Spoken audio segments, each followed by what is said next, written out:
Wild wings. Dili.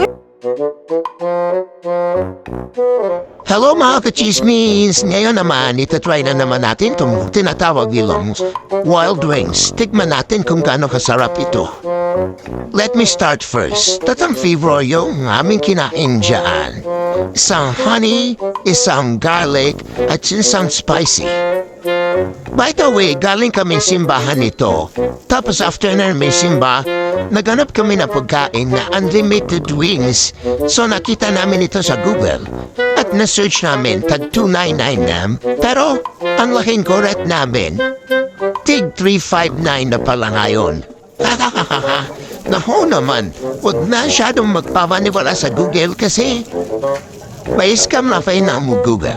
Kaya sana punta na na kayo sa mga store ni Matt, tanungin niyo ang mga latest update at menu. At saka fries Naka 2 rounds na kami nito.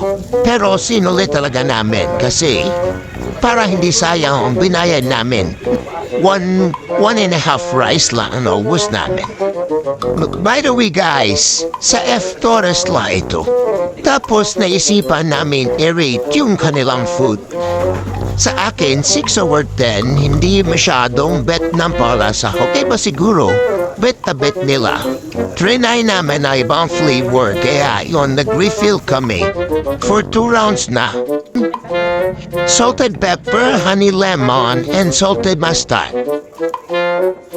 Sana po ay nag-enjoy kayo sa pananood sa amin. At 2 rounds na kami yan.